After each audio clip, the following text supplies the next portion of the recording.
شادی کی غلط رسمیں ہمارے معاشرے میں طرح طرح کی رسمیں قائم ہو رہی ہیں، طرح طرح کا رواج قائم ہو رہا ہے۔ شادی کرنا سنت رسول ہے، شادی کرنا باعث ثواب ہے، شادی کرنا نصف ایمان کو محفوظ کرنا ہے، لیکن اس نیک کام میں بھی خرافات داخل ہو گئی ہے، اس سنت رسول میں بھی ناجائز کام ہونے لگا ہے، اس نیک کام میں واہیات کا دخل ہونے لگا ہے۔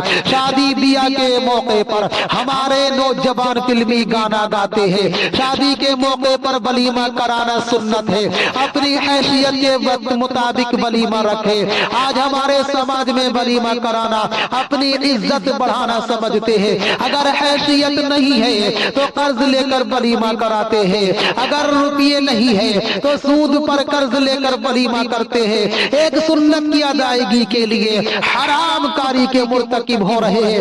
اگر پڑوسی نے شان و شوکت سے ولیمہ کرایا، اگر رشتہ دار نے آن بان سے ولیمہ کرایا، تو ہم یہ سمجھتے ہیں کہ ہمیں ان سے بھی زیادہ شان سے ولیمہ کرانا ہے۔ برادران اسلام، ہم جھوٹی شہرت کے لیے، جھوٹی شان کے لیے قرض میں دب جاتے ہیں، ایک سنت کی ادائیگی میں بھی ہم گناہگار ہوتے ہیں، سود جیسی بری چیز کو بھی ہم گلے لگاتے ہیں۔ اب تو شادی بیاہ کے موقع پر کھانے پینے کا رواج بھی ایسا ہو گیا ہے کہ الحفیظ الامان، بزرگ لوگ کہا کرتے ہیں کہ انسان اور جانور میں فرق یہ ہے کہ انسان بیٹھ کر کھاتا ہے اور جانور کھڑے ہو کر۔ ہمارا ترقی یافتہ سماج، ہمارا ترقی یافتہ معاشرے نے انسان کو سنت رسول سے ہٹا کر، انسان کو انسانیت سے ہٹا کر جانوروں کی صف میں لا کھڑا کیا ہے۔ اب بیٹھ کر کھانے کا اہتمام نہیں ہے، بیٹھنے کا بندوبست نہیں ہے، کھڑے ہو کر کھانا کھاؤ، کھڑے ہو کر پانی پیو، اور سماج کو بتا دو کہ یہ ترقی کا دور ہے، انسان اور جانور میں کوئی فرق نہیں ہے۔ آج ہمارا مسلم طبقہ غریبی اور مفلسی میں مبتلا ہے، آج تنگ دستی دامن گیر ہے، بہت سے گھروں میں نوجوان بچیوں کی شادی صرف غریبی کی وجہ سے نہیں ہو پا رہی ہے۔ ہمارے سماج میں کچھ لوگ ایسے بھی ہیں جنہیں اللہ نے خوب نوازا ہے، خوب دیا ہے، ایسے صاحب ثروت لوگ، ایسے مالدار لوگ اپنی شادی میں بے پناہ فضول خرچی کرتے ہیں۔ کچھ مالدار ایسے بھی ہیں جو دلہا دلہن کو لے کر مکہ جاتے ہیں، وہاں شادی کراتے ہیں۔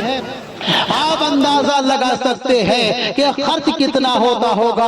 کیا اسلام اس بات کی اجازت دیتا ہے؟ کیا اسلام فضول خرچی کی اجازت دیتا ہے؟ کیا اسلام اسراف کی اجازت دیتا ہے؟ اگر ہم اسراف سے بچے، وہ رقم کچھ غریب بچیوں کی شادی میں لگائیں، تو یقیناً بچیوں کی دعائیں ہمارے ساتھ ہوں گی، اللہ کی رضا ہمارے ساتھ ہوگی، سنت رسول پر ہمارا عمل ہوگا، حضور صلی اللہ علیہ وسلم کی خوشنودی ہمارے ساتھ ہوگی، اور دونوں جہاں میں ہم کامیاب ہوں گے۔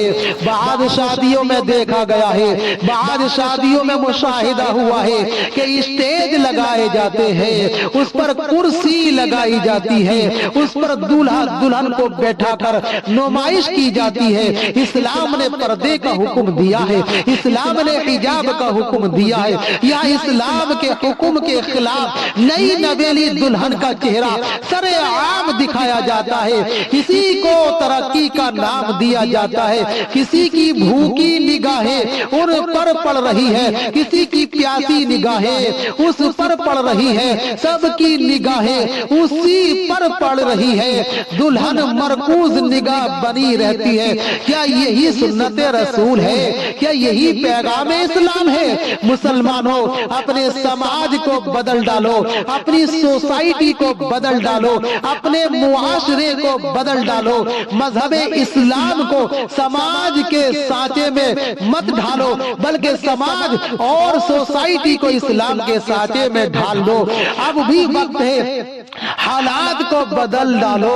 کسی شاعر نے کیا خوب کہا ہے، جگہ جگہ کے تمہیں تھک چکے ہیں ہنگامے، جگہ جگہ کے تمہیں تھک چکے ہیں ہنگامے، نشاط و لذت خواب گرا بدل ڈالو۔